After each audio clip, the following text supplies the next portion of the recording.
이상 지금 현재로서는 이거 이상 더 밝게 할 수 없어요. 등 이거 켰잖아요. 전에는 등을 꺼도 잘 안 보였었는데 등 켜도 굉장히 선명하죠.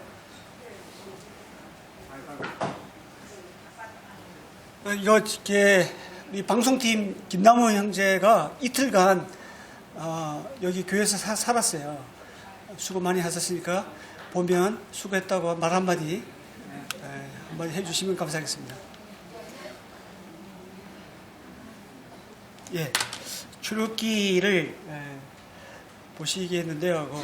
다음 이게 원격이 안 돼요. 지금 현재 케이블이 레이저다 보니까 케이블 전에 제가 하루 잠깐 교회 왔다가 갔거든요. 그때 테스트할 때는 됐어요.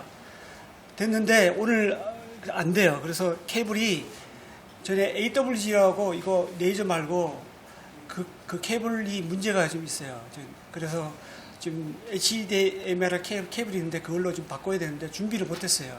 갑자기 오늘 예기치 않는 일이 발생됐어요. 그래서 오늘은 이거하고 제가 보는 거하고 좀 다르지만 제가 소리로 다음 할 테니까 부지를 따라오십시오. 출애굽기는 구약 창세기부터 제일 끝에 느헤미야까지 말라기까지의 이제 초반에 좀 가고 있고요. 다음. 예, 여기 보면 이제 애굽에서 가나안까지 우리가 항상 성경 읽을 때 숲을 보고 나무를 보는 그게 필요하거든요. 그래서 이거를 이 표는 다른 데 없어요. 예, 여기 제가 하면서 정리한 건데 모세 오경이 출애굽기에서 신명기가 이 도표 한 장으로 정리가 됩니다. 다음. 예, 출애굽기 2장에 모세가 출생하고 신명기 34장에 모세가 죽죠. 그래서 모세의 나이는 120세거든요. 그러니까 출애굽기 2장부터 신명기 34장까지는 120년간의 간격이 있습니다. 그리고 다음. 출애굽기 12장에 보면 이제 첫 유월절이 나오고요. 첫 유월절이 12장에 첫 유월절이 나오고 민수기 9장에 두 번째 유월절이 나옵니다. 이 두 사이가 1년이에요. 1년. 그 사이에 레위기가 들어가 있고요. 그래서 출애굽기 12장부터 40장, 그러니까 거의 28장하고 레위기 27장, 그다음에 민수기 9장 이러면 거의 50장, 1년 기간의 기록이 50장이에요. 좀 이따가 38년의 기록이 몇 장인지 좀 말씀드릴게요. 이게 성경의 기록이 이게 이렇게 말씀드리는 게 이유가 있는데 이제 넘어가겠습니다. 다음. 시내산 출애굽기 19장 1절에 시내산 도착하게 되고 민수기 10장 11절에서 시내산에서 텐트를 걷고 이제 출발을 해요. 요 사이에 시내산 밑에서 이제 장막을 치고 이스라엘 백성들이 1년간 거했어요. 이때 모세가 율법을 받고 십계명을 받고 성막 제도와 성막을 모든 이제 성막을 실제로 짓고 거기서 제사 드리는 그런 1년간의 기간이에요. 다음. 그리고 민수기 36장 1절에 1장에서 민수기 26장까지가 이제 민수기 1장에서 1차 인구조사가 나오거든요.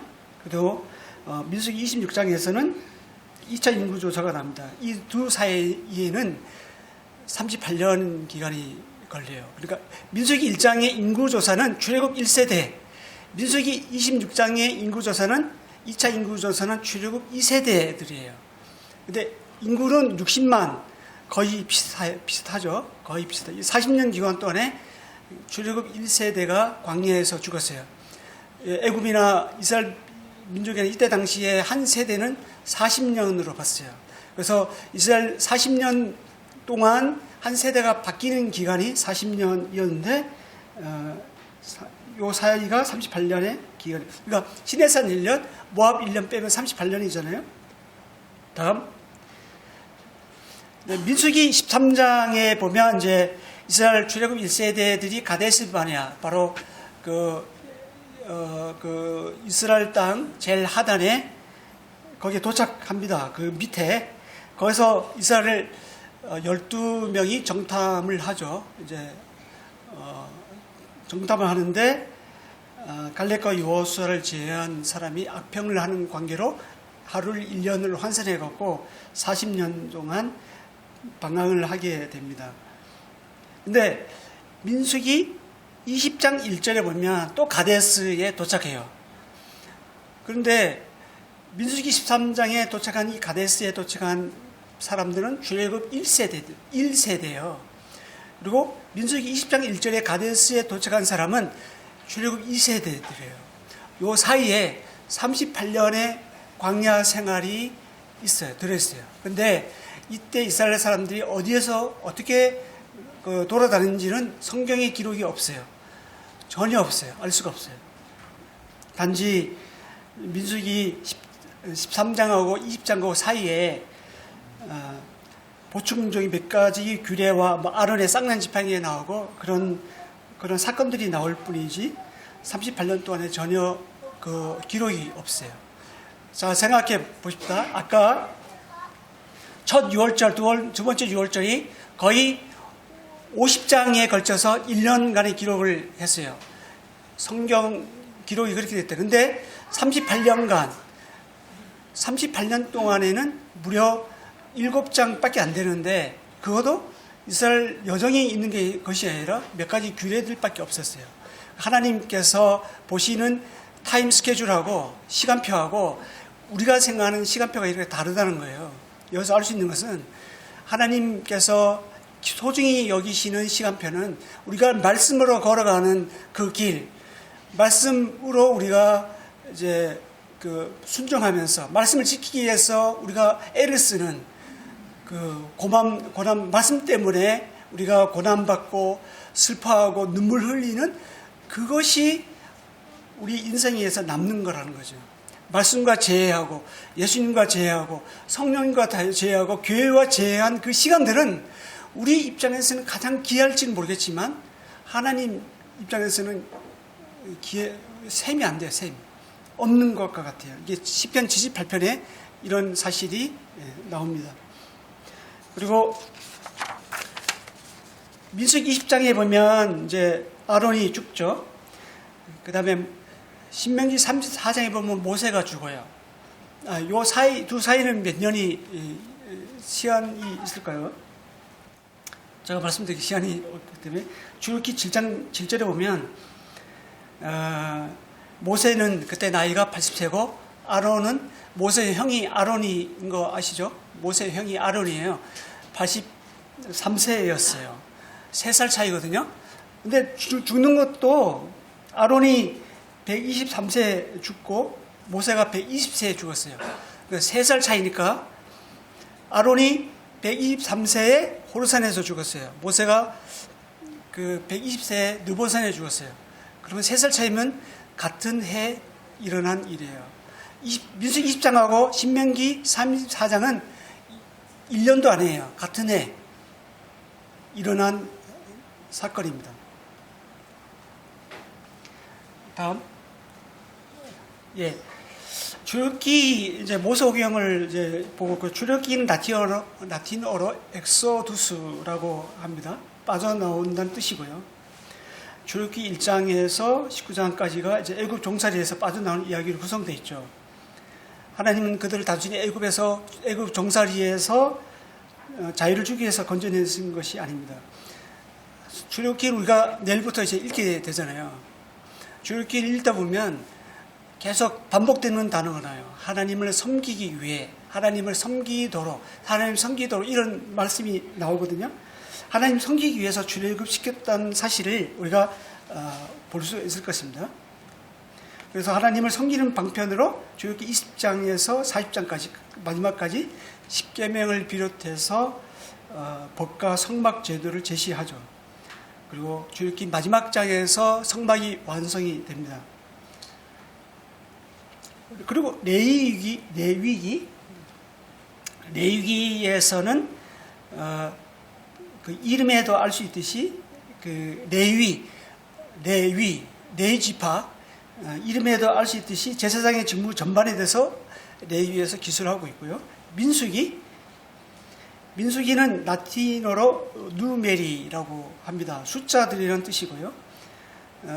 두 번의 인구조사가 기록되어 있고 그게 세 부분으로 나눠져요. 10장까지 시내산에 머문 기간, 10장에서 20장까지가 이제 광야에서 유랑하는 생활, 36장까지가 이제 요당 동편, 이제 여리고 맞은편, 거기 모압 평지에서 머문 1년간의 기록을 하고 있습니다. 신명기를 볼까요? 신명기는 두 번째 율법이라는 뜻입니다. 약속의 땅에 들어가기 전에 모압 평지에서 출애굽 2세대들에게 모세가 이제 시내산 율법을 다시 한번 풀어서 설명해 주는 게 신명기예요. 출애굽기 레위기에 있는 그 내용들을 출애굽 2세대들에게 다시 이제 영적으로 무장을 시켜 주고 있어요. 가나안 정복하기 전에. 그래서 이때 여기서 이제 모세에서 여호수아로 임무 교대가 됩니다. 이렇게 해서 모세 오경이 끝이 납니다. 다음 출애굽기를 보겠습니다. 출애굽기에 보면 제가 하는 자료는 우리 구약은 이미 다 저기에 책자 준비되어 있어요. 책자를 구입하면 거기 다 있어요. 근데 이거를 또 PDF로 해서 교회 홈페이지에다가 올려 놓겠습니다. 필요하신 분은 다운받으셔서 보시면 됩니다. 출애굽기의 1장에서 19장은 이제 구속이 돼서 나와요. 애굽에서 나오는 과정. 그다음에 20장에서 40장 다음 예배, 그 20장에서 40장까지는 예배에 대해서 기록하고 있고요. 그 구속의 목적은 하나님 섬기기 위한 것인데 그 방법으로 십계명과 성막을 제시해주고 있죠. 다음 출애굽기 1장에서 12장까지는 애굽에서 일어난 일, 다음 13장에서 19장까지는 애굽에서 시내산으로 도착하기 전까지 여정, 그 다음 20장에서 이제 20장에서 민수기 10장까지는 시내산에서 1년을 기록하고 있습니다.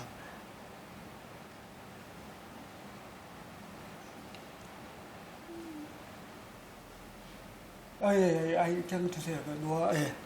출애굽기 1장에서 6장까지는 이제 좀 더 보면요. 이스라엘의 노예 생활과 고통을 다루고 있고, 그 가운데서 모세를 부르시는 장면이 나오죠. 그리고 7장에서 12장까지는 애굽에서 10가지 재앙을 기록해주고 있고요.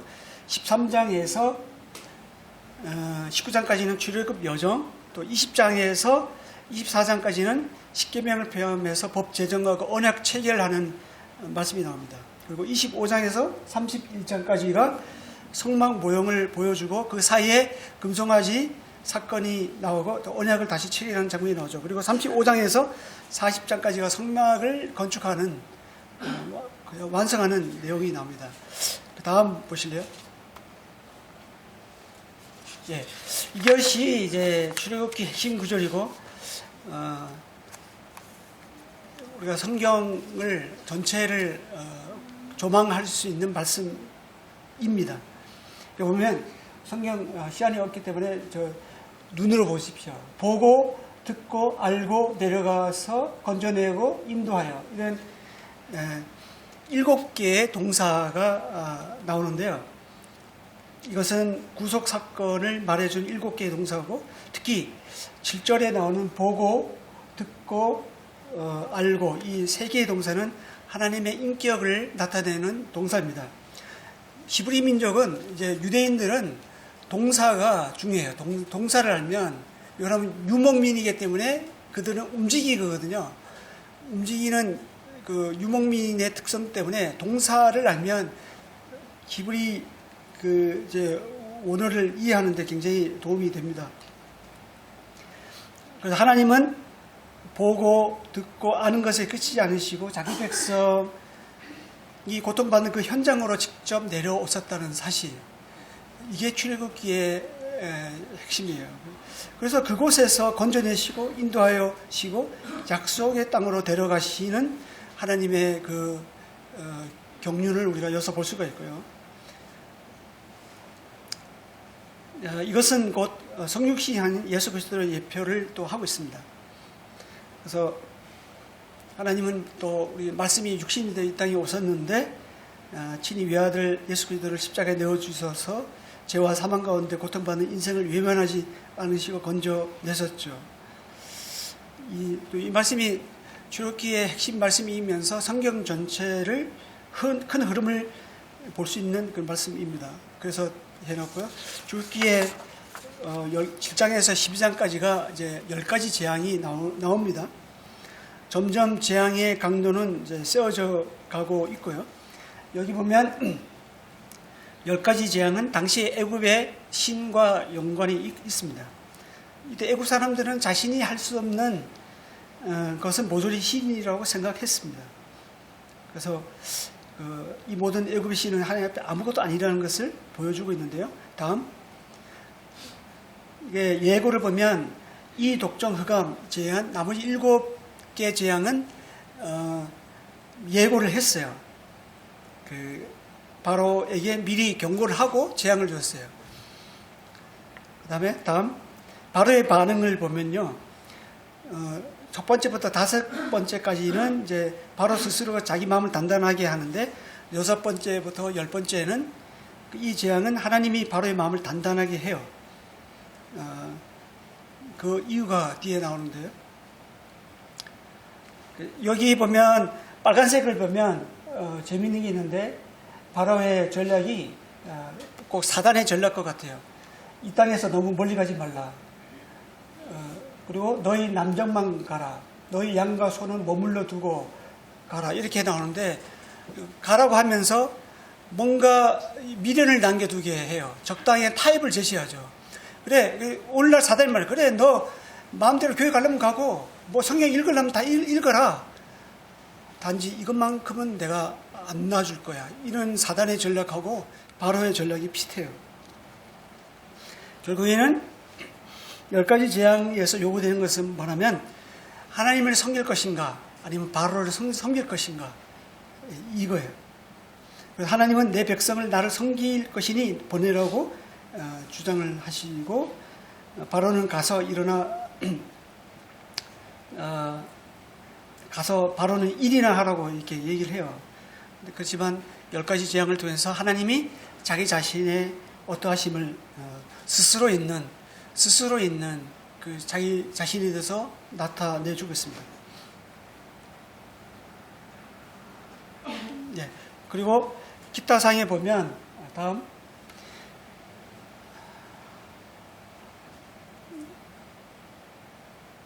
여기 보면 하나같이 다른 거는 이제 생각하고 하나같이 빨간 글씨를 보면 반복되는 게 있죠. 그들이 광야에서 나를 섬길 것이다. 그들이 나를 섬길 것이니라. 그들이 나를 섬길 것이니라. 계속 재앙이 내릴 때마다 그들이 나를 섬길 것이니라. 이런 말씀을 하세요. 잘 기억해 두시기 바랍니다. 다음 왜 하나님께서 10가지 재앙을 내려서야만 했는지 왜 그랬을까? 하나님은 전지전능하시기 때문에 한 방으로도 끝낼 수 있는데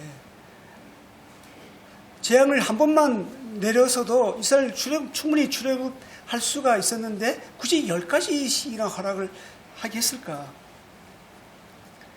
근데 그 이유가 나오죠. 아까도 봤지만 나는 여호와라, 나는 여호와라, 나는 여호와라. 재앙 날 때마다 나는 여호와라. 나는 여호와인 줄 너희가 알리라. 뭐 이런 말씀이 나요. 나는 여호와인 줄 알리라. 다음 바로는 이제 바로 하나님께서 바로와 애굽 사람에게 자신을 여호와인 줄 알리기 위해서라고 하셨고, 두 번째는 이게 16대 9로 이게 지금 4대 3이었는데 뭐 비율이 16대 9로 바뀌었어요. 바뀌다 보니까 글씨가 저렇게 됐는데 보이실 것 같습니다. 저 말씀 잘 들으십시오. 모세와 이제 바로와 이스라엘 백성들의 애굽 사람들에게 자신을 알리는 거고, 두 번째는 이스라엘 현재 1세대들에게 현재 있는 속한 1세대들에게 자신을 알리는 그런 과정이었고, 그 다음에 이스라엘 후손들에게 내가 스스로 있는 여호와라, 하나님의 나는 여호와 하나님이라는 것을 알리는 그런 과정이었습니다. 출애굽기는 그래서 계시의 책이라고 볼 수가 있어요. 하나님 자신과 미래에 오실 그리스도를 증거해 주고 있습니다. 그래서 뭐 유월절이라든가 마라의 나무, 만나, 쪼개진 반석, 성막, 제사장자 제물, 구원자 모세, 대제사장 아론, 이 모두가 이제 메시아를 예표해 주고 있죠.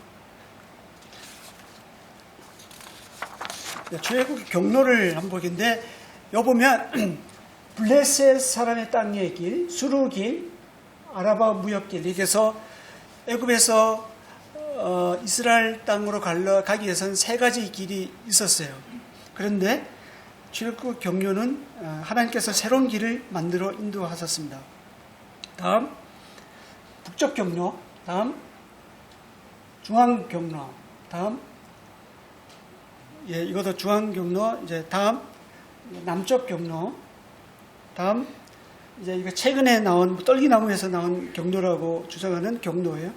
다음 이것은 에시온게벨에서 모압까지 가는 경로인데, 이거는 정도의 차이 있겠지만 어떤 이게 광야를 걷는 경로는 다 다른데, 에시온게벨에서 모압 평지까지 가는 경로는 가는 길이 에돔, 모압, 암몬 이쪽밖에 없어요. 그래서 이거는 공통이에요.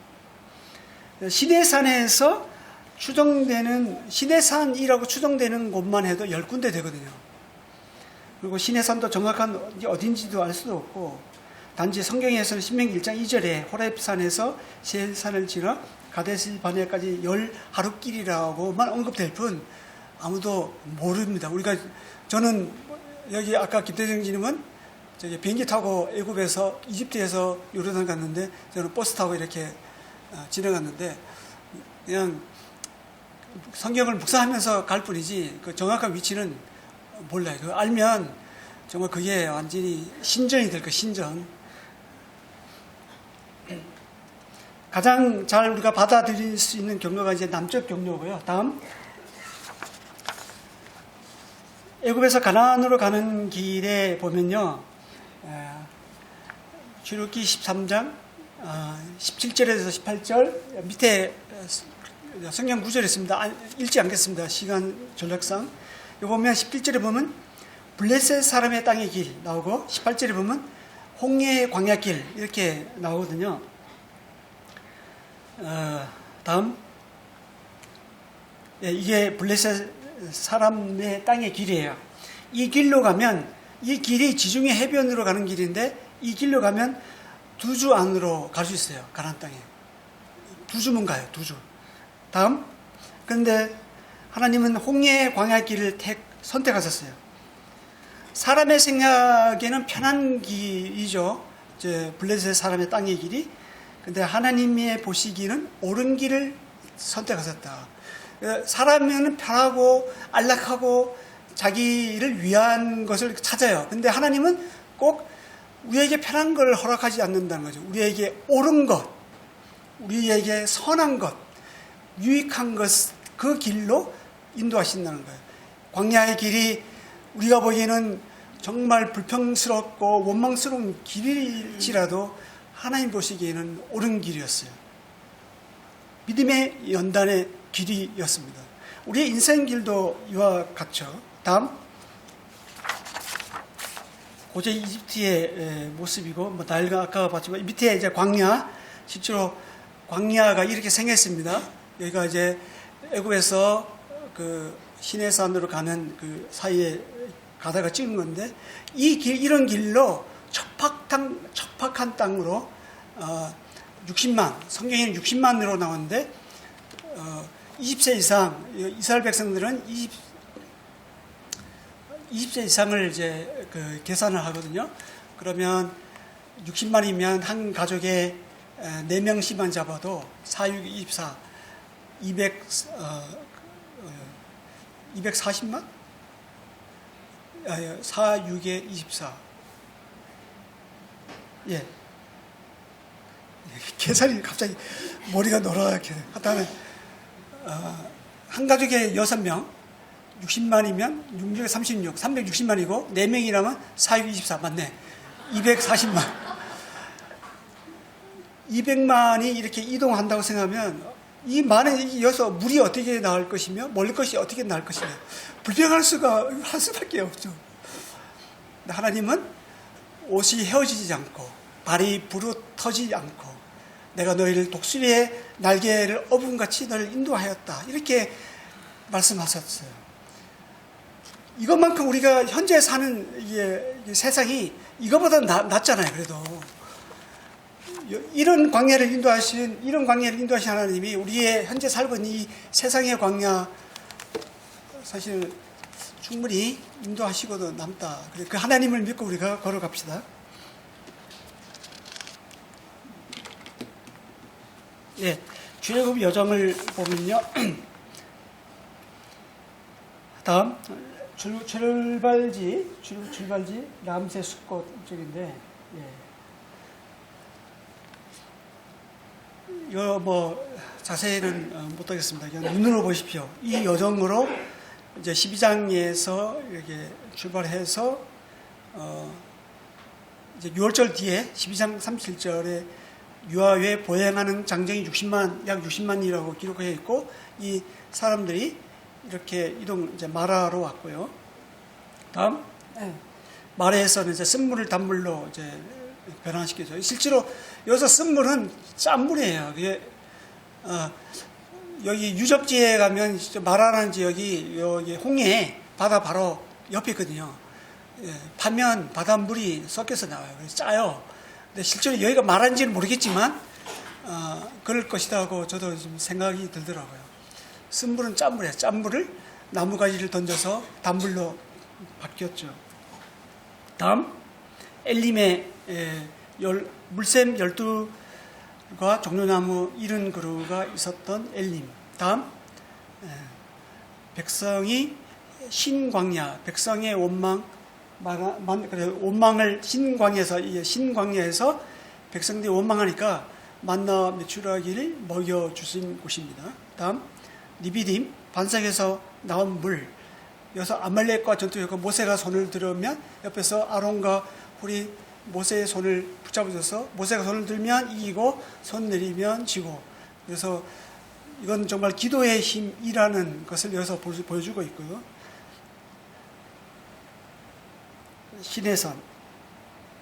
시내산은 출애굽한 지 3개월 1일, 만 2달 지나고 3개월째 첫째 날에 시내산에 도착합니다.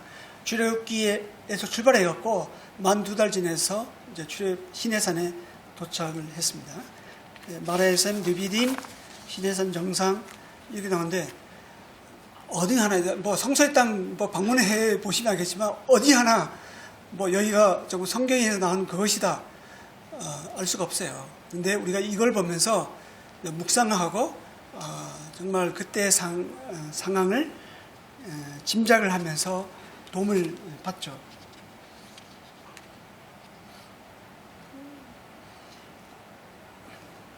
예, 다음. 하나님이 이스라엘을 출애굽시키는 목적은 단순히 단순히 애굽 종살이부터 해방일까요? 아니면 가나안 땅에 들어가기 위한 의도일까요? 성경을 쭉 보면 반복되는 단어들이 있는데 아까도 처음에 10가지 장에서 말씀드렸듯이 다 보면 나를 섬길 것이다, 나를 섬길 것이다. 반복되는 단어가 그들이 나를 섬기기 위해서 이스라엘 백성들을 왜 출애굽했느냐? 우리 자신을 섬기기 위해서. 그 섬김의 도구가 율법과 성막이라는 거죠. 예배. 이와 같이 하나님도 우리를 왜 구원하셨는가? 우리를 왜 죄악 가운데서 구원하셨는가? 단지 뭐 천국에 데려가시려고요? 아니요. 물론 그것도 이유가 됩니다. 궁극적인 목적지는 거기죠. 그렇지만 하나님은 자신과의 관계를 위해서, 자신을 섬기기 위해서, 예배를 위해서 우리에게 또 주의 만찬을 허락하셨고, 또 율법에 대해서 우리가 성경을 우리에게 남겨주셨잖아요. 이걸로 우리가 하나님을 섬기는 것이죠. 다음, 출애굽의 목적은 하나님이 되게 하시려고. 다음 빠르게 보겠습니다. 제3의 구속의 목적 쭉 넘겨주세요. 다 여기 보면 구속의 목적이 뭔가, 출애굽의 목적이 뭔가, 하나님을 섬기기 위해서 그렇다는 거고, 어떻게 하나님을 섬길 수 있는가. 우리 예배자로서 섬기는데, 예배란 뜻이 워십하고 서비스라는 게 있는데, 경배와 봉사예요. 제사장들이 좀 이따가 이제 잠깐 보겠지만, 성막에서 대부분의 제사장들이 성막들에서 양들을 잡고, 그다음에 그거를 각을 뜨고 또 피를 해갖고 이제 성소에 들어가는 제사장들에게 줬어요. 그래서 성소에 들어간 제사장은 다 들어갈 수 없잖아요. 반차를 쫓아서 제사장에서 거기서 이제 순번을 정해서 들어갔는데, 이렇게 그 안에서 순수하게 피를 가지고 들어가서 이제 예배 드리는 게 경배라고 하면, 밖에서 봉사하는 게 이게 서비스, 이것도 예배죠. 예배. 대부분의 성막에서 예배는 90%가 밖에서 노동, 섬김이었어요. 노동. 이게 예배였어요. 삶의 현장, 부엌에서 우리가 음식 만드는 것도 예배라는 거죠. 이게 제사장이 실제로 그런 일을 했어요. 예. 보면 출애굽기에 보면 이후에 보면 613가지 법조항이 나오는데 248개가 하지 마라는 거고, 그 다음에 365개가 해라. 아니, 248개가 뭐 하라 얘기하고 365개가 하지 말라는 거예요.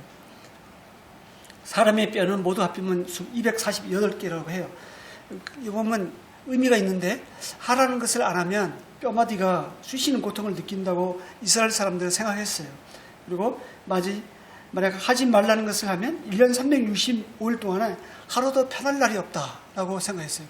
이만큼 이스라엘 백성들은 철저하게 율법을 지키려고 애를 썼어요.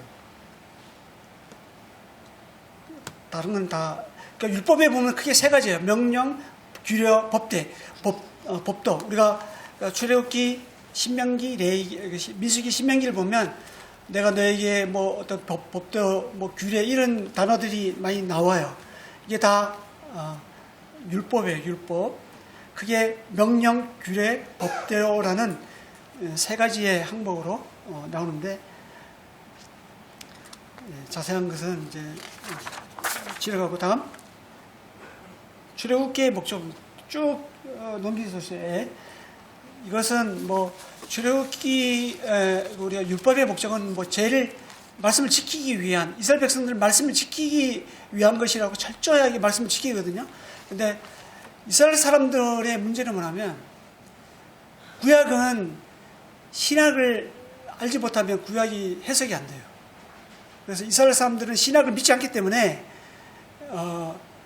그냥 율법을 열심히 지키려고 하죠. 근데 율법은 죄를 깨닫기 위한 것이고, 종합검진, 건강검진이라고 할 수 있고, 의롭게 될 수 없음을 가르쳐주고 있고, 하나님과 관계 유지를 위해서 있는 것인데, 근데 우리는 율법을 통해서 죄를 의에 이룰 수 없다는 것을 신약을 우리가 보기 때문에 아는 건데, 근데 왜 우리는 또 구약을 읽어야 되는가? 이미 뭐 율법이 폐했다는데 왜 구약을 읽어야 되는가?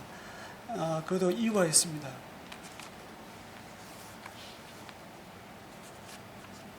그거는 이게 연대기 강의를 보면 나와요. 이 시간 말씀 안 들을 시간이 없네요. 다음, 하나님을 사랑한다는 것은 우리가 율법은 구원받기 위해서 율법을 지킬 필요는 없지만 주님을 사랑하기 위해서는 필요하다는 거죠. 우리가 어떻게 하나님을 사랑하는 것을 어떻게 할 수 있냐? 구약의 율법의 핵심이 예수님께서 두 가지 했잖아요. 하나님 사랑, 이웃 사랑. 그 안에 모든 것이 다 들어있다고 말씀하셨잖아요. 하나님을 사랑하는 그 증표는 율법을 지키는 것이, 율법 우리 의지로 지킬 수는 없어요. 성령님의 힘에 의해서 우리가 능력에 의해서 지킬 수가 있죠. 다음,